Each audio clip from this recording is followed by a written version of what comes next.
Ndabasuhuje yemwe mbaye nikaze mwe tugenda tubana umunsi ku wundi tuganira ku makuru atandukanye avugwa mu myidagaduro ya hano iwacu imbere mu gihugu cy'u Rwanda.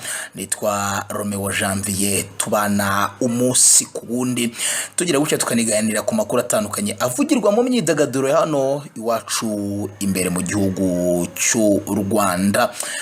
Make sure ko subscribinze amasimbi, make sure ko buri kimwe cyose kiri ku murongo, and you have to make sure yuko notification wayigize gutyo ukaba wayikanza kugira ngo ibashe kugenda wakira update ndetse n'ibitekerezo bwite byanjye n'abandi bagiye batandukanye kuri chaîne n'ubundi ya YouTube y'Amasimbi TV. Ku munsi w'ejo nibwo uwitwa Mugabekazi LILIANE yagiye mu rukiko naho yaragiye kuburana ku cyaha akurikiranyweho.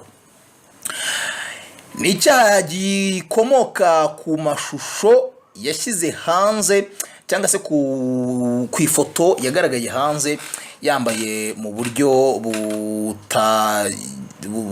butagize butahesha Imana icyubahiro ku bemeramana, ndetse ni icyaha kivugwa mu gukora ibiteye isoni mu ruhame. Ndumva ariko cyitwa gukora ibiteye isoni mu ruhame nicyo Mugabekazi akurikiranyweho. Mu rukiko uyu munyarwandakazi waje wifurebye yahishe isura kugira ngo atabonekana, yaburanye ahakana ibyaha byose ariko akemera yuko ifoto ari iye ariko atari we wayifashe ndetse atazi n'uwayifashe. Akanavuga yuko iyi foto yafashwe ngo ubwo yabyimye akizihirwa, ni nako n'umunyamategeko we abivuga, mu kwizihirwa igipesu kigafunguka bakamufotora biriya bintu bye bigaragara, atari ibintu yari agambiriye ndetse atari yanapanze. Bamwe bati Sabe wa Isimbi TV niwe ufungishije Mugabekazi. Arafunguwe ikaze nubwo yakiriye. Zari urakomeye cyane. Akomeye. Uri amahoro? Amahoro kabisa. Uyu mukobwa wamushinja ikihe cyaha wowe? Cyane amushinja koze ikisi. Nisubuko yambaye ni by'u Rwanda. Kera bambaraga z'amakoma mabera. Nuko nta myenda yabagaho. Ariko kuki muguna kudefanda amafuti? Kuki mukunda kudefanda amafuti? Impamvu ko gambaraga kuriya nuko nta myenda yabagaho. Naho yazewe hari inganda zikora imyenda nk'iri. Yego, ahubwo icyo kibazo rwose kirumvikana. Kandi iyi myenda baba ikoze ngo yamba. Kandi izo nganda ziremewe mu gihugu. Kwisaho. Nizi produit yaziguze mu Rwanda. Sawa, uzabwire mushiki wawe azambare nawe ubwo iminsi yo kugemurirwa irahari. Mbere na mbere polisi y'u Rwanda ngira hangambere yo kwinjira mu bya Sabe nibyo uyu Mugabekazi, polisi y'u Rwanda yihanangirije abambara ubusa n'abakora ibiteye isoni mu ruhame, ibibutsa ko baba bakoze icyaha kandi bashobora gukurikiranwa n'amategeko. Ibi bikubiye mu butumwa polisi y'u Rwanda yanyujije kuri Twitter mu ijoro ryo kuri uyu wa 4 tariki ya 18 Kanama 2022. Yagize iti polisi y'u Rwanda iributsa abaturarwanda ko umuntu wese wambara ubusa, ukora ibitera soni mu ruhame ndetse n'uhinzo bw'umwana uri munsi y'imyaka y'ubukure abakoze icyaha. Yakomeje isaba ababyeyi kwita ku burere bw'abana babiti. Turasaba ababyeyi kwigisha abana no kubarinda kwishora muri ibyo byaha. Nkomeze inkuru cyangwa rukiraho. Ubwo wowe dukurikiye w'ibitera soni ndetse ko mbona barabashyizeho umuhungu wambaye amatuza nabo bagiye kujya babafu. Nibi bitera soni. Ibi ni bitera soni. Si soni yatezire koko. None se urabona yambaye nyine? Ese ni yambaye ikabutura. None se ikabutura gatuza urakaramba. Ashyushye. Kandi ari muri show, ibintu byose bira muri show umuntu yemeye guhimbazwa gakoramo. Ni nako bari kwidefanda ngo show ngo yari muri show ngo yari yambariye show. Ashyushye. Yego nibyo ndabyemera nanjye. Ahantu hose hagira imyambaro yaho. So uyu mujya mu gukora nafite irekosa. Mu rusengero agira imyambaro ibi biteye isoni imaze mfite isoni ariko hari umukobwa twaganiriye kera baretse ubanza wumva ibintu ujye uhuza ibintu yego nawe niba uri ahangaha uri umukobwa uduha igitekerezo naramubajije ngo igice cy'umusore ureba kikaguterera ari n'ikihe yarambwiye ngo ni agatuza uzuye umutipe reba ukuntu abuze abakobwa yari yashotoye ukuntu bangana se ari cyo bitwaye niko byumva nyine none se kuki ubona ikibero cy'umukobwa ugatangira kwakiserera wase ababona hari icyo bitwaye tugendane umuhungu cyane aba arashaka abamureba nyine ashaka abakurura tugendane nyine mbona ntacyo bitwaye none se nkumva mufashe ku ngufu nk'uyu muhungu uyu muhungu amufashe ku ngufu ntabwo ari wowe ubyiteye umuntu afatika iyo wamufata ku ngufu uraba wamufata ku ngufu gute ibitera ariko uri kubyumva polisi y'u Rwanda irakwihanangirije ibizakubaho ntabwo nzakugemurira ishati zayiduciye cyangwa badufunge so wagaragaje ko yacitse birumvikana nari subu arega n'igihe cyo muri corona kwambara agapfukamunwa byari itegeko ariko ari nk'igihe kacikaga kakazirika bikanga kugura umupolisi nkungiye kugura agapfukamunwa n'imbere ntabwo yagupakiraga mu modoka ngo kujyane warakagura gukakambara ukagenda icitse byaba ari ibintu byumvikana arega n'ijipo icitse baguha igitenge reka turi muri samu umutipe mu kirere hashyushye ugomba kwikura na polisi irashyushye rero kugira ngo ibafate yego ngo mwamushyushye nabo barashyushye kugira ngo babafate mwamushyushye ubwo uzafata umwana ku ngufu numara kumufata ku ngufu niba kubaza ngo numvaga mbishaka bidahura se nakuyemo imyenda kubera ko nshyushye sibyo nanjye numvaga mbishaka mpita mufata ku ngufu kubera ko numvaga mbishaka bidahura nta bihuriye bidahura ngo mbwira itandukano ryabyo byose biva ku bushake ukoze icyaha kubw'ubushake ntabwo binganya ubukana ariko byose n'ibyakane byavuga ikintu ukungaye ngo cy'impamvu runaka ntibahagarika amapisine se bahagarika bahagarika iki se wajya ukomeje kujya kuri pisine hari ukomeje kujya kuri pisine ese bagusanze ku mazi ku beach uri kwibyina nabwo bagutwara iki se wanse uri ku mazi nyine mba rero harimo ikibazo ntabwo mwe mufite ibibazo so abantu bijundika mu rungi sabe wa Isimbi TV niwe ufungishije uyu mukobwa impamvu mu mushinjacyaha ku byo yagenderagaho yahuzaga ku kuba ngo uyu mukobwa atarigeze ahubukira kwambara iyi myambaro ndetse ko yasobanuye mu kiganiro cy'ikinyamakuru cyitwa Isimbi TV ko yari yabiteguye ko ayambara Isimbi TV yabaye mentioned inshuro zirenzemo abantu beto bahita bihuza no kuba byaraturutse mu kuba yarakoze kira kiganiro kuri Isimbi TV binahura n'ibyo ko twavuze ubushize twumva amakuru yuko ashobora kuba ataye muri yombi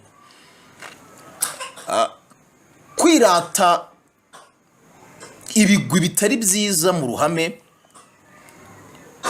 niyo byateye ikibazo cy'ibi byose donc show yabaye mu kwa karindwi uyu mukobwa afatwa mu kwa munani ku itariki 7 nibwo yafunzwe haciyeho icyumweru kirengaho imisi na nyuma y'ikiganiro cyo kuri Isimbi TV gisohotse abantu bati channel ya Isimbi TV kiri gufungisha abantu turabigira duti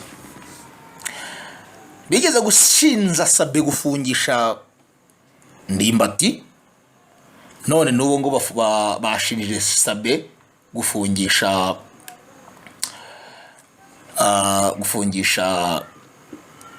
Mugabekazi LILIANE impamvu bahuza ibyo bintu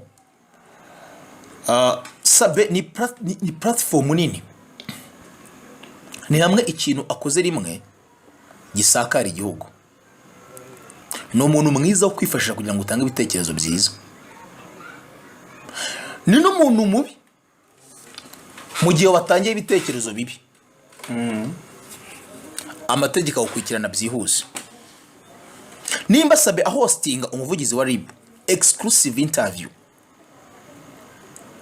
bivuze ko RIB iri hafi cyane cyangwa se ikurikirana cyane chaîne ya YouTube ya Sabe nizacu nzere zikurikirana nizacu zo bazikurikirana ko cyane chaîne ya YouTube ya Sabe icyaha ukoreye ko ikintu ukoreye kwa Sabe kitari mu mucyo caki ariko biba byavuye ku makosa y'umuntu. Sabe ikiganiro yakoze gikoze nk'umunyamakuru uri professional, yampagarariye hariya ngiye nk'umuturage, ambariza umukobwa ati watekereje gute kwambara iyi myenda, wumvaga nasoni, nuwe butumwa watanga, tinyuka mukobwa, tinyuka urashoboye. You get it? Yeah. Buriya iyo uriya mwanya kuri mugabekazi ubu mwanya mwiza wo kuvuga ati ngiyewe nambaye iriya myenda ntazi ko ibintu biriwe too much mu gitaramo, shira ko ati nayambaye ari kumanywa mbona bitabonerana, tariki ira kamera yarakabije, uko nanjye nabonaga nambaye ubwambure, shaka ko rwamagara bakaganirizwa. Ariko yakoze icyaha, anagaragaza ko ari fieri mu cyaha yakoze. Usibye ko itegeko atararize buriya, nanjye narimenyejo, nabinshi barimenyejo n'ejo bundi. Mpamvu abantu yakoze ikiganiro urabimbwira rimwe, yakoze ikiganiro kwa Chita, akora ikiganiro kwa Sabe, akora ikiganiro kwa Yago. Ariko icyabaye successful ni icya Sabe kubera audience afite 170 na ni byinshi man. Abantu barebye inshuro 170 na bro, ni benshi kabisa, biteye ubwoba. So bituma rero uyu Sabe mentioningwa mu rukiko, ndetse binatuma nabonye n'imitwe igitandukanye nkuru ngo Sabe bagarutswe mu rukiko, namba n'abasengura ngo Sabe ni ufungishije uyu mugabekazi. Wowe urabibona gute? aho kuvuga gutyo ari abantu badasobanukirwa ibintu cyangwa banatekereze banarize nyine.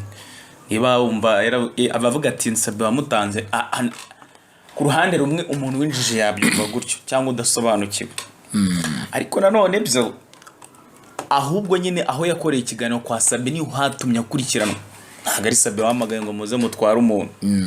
Kubera ko uriya mukobwa yava ariya yabikoreye akagenda akaguma wabo ntagiye kuri ariya amatangazamakuru ngo yamaze wabo komante wo gute, ndakeka ntawe ari kumukurikirana. Yego, nta byari kugorana. Ahubwo impamvu byagarutsweho nanone ntabwo ari kuvuga ngo umukobwa urati ngo ibyo ntabwo ari byo byashinzwe mu rukiko. Ahubwo ari n'abagiye babimenya batari babiza, bo bati ni wa mukobwa wambaye no foto, barabikurikirana cyane nyine agomba kugenda agarukwaho ibintu yakoze. Niyo mpamvu rero abantu bavuga ngo Sabe ntabwo ari Sabe, ahubwo nyine kwa Sabe niho baboneye uriya mukobwa. Yego. So reka twigire muri rusange, nongere nkwibareze nanone, ni uburenganzira bw'umuntu kwambara uko ashaka, yego nibyo, ariko si n'uburenganzira bw'umuntu kwambara ibintu bihuzanyijwe n'amategeko. Ntabwo ari uburenganzira bw'umuntu kubyambara, ariko nanone uriya mukobwa ndamugarukira, sibye nawe n'abandi benshi, hari abantu benshi batazi ko iryo tegeko ribaho. Ririho riranumvikana, ariko ntago risobanutse neza, kuko ntago umenya ngo ibitera soni ni ibiki, ngiye gukora ni ibiki. Nk'ubu ngubu nawe ubonyura amusura amatuza, nta nubwo tuzi ko kwambara n'agatuza ari ibitera soni. Stage z'abahanzi bagiye batandukanye bakora imipira bakayijugunya. Ejo bundi namwabonye Kivumbi ku biro bye nka 6, ari umupira uvanyemo arajugunya, agatuza kari hanze. Ubwo nimba bera nabyo biteye isoni, ubwo nawe yakoze icyaha, ubwo nayo agafunzwe. Sibyo, nabonye Twitter bagiye bazura n'utwaboze, baza indirimbo ya imwe ya Juno Prism, babihuza n'amashusho noneho ya kinyuma ya Bruce Melody. Sinzi nimba kuvuga ibitera soni byo noneho bitaba icyaha. Nukubikora gusa, nukubivuga gusa. Ukubikora nukubikora, ariko ikibazo biragoranye kumenya ibyo bitera soni ni ibiki. Kubera ko ari ibyo ngibyo umuntu n'abakobwa na tuno tubikina dukira, ari ibintu byinshi bayavuga ngo ubutera soni, ahubwo bazamenya gute ubutera soni ni ibihe. Ikigaragara cyo ni ibintu byagiye mu ruhame, kwa kuri umukobwa iyo byambarira iwabo cyangwa muri anniversaire runaka, nta wigeze amufata gisohoka. Yego, uriya mukobwa azize nyine kuba yaragaragaye cyane, yaratrendinze cyane kandi mu bintu nyine bibujijwe, yakurikiranwa. So ubwo muduhe ibitekerezo, twikora akantu kagufi yakave mu nzira, yari nakadeba gato n'ubundi tugenda tu breaking n'izindi nkuru zigiye zitandukanye hano mu myidagaduro mu gihugu cy'u Rwanda. Nitwa Romeo Janvier, tubana umunsi ku wundi tuganira ku makuru atandukanye avuga mu myidagaduro mu gihugu cy'u Rwanda. Nari kumwe na Alpha by'aka kanya. Bye, muhabwe umugisha.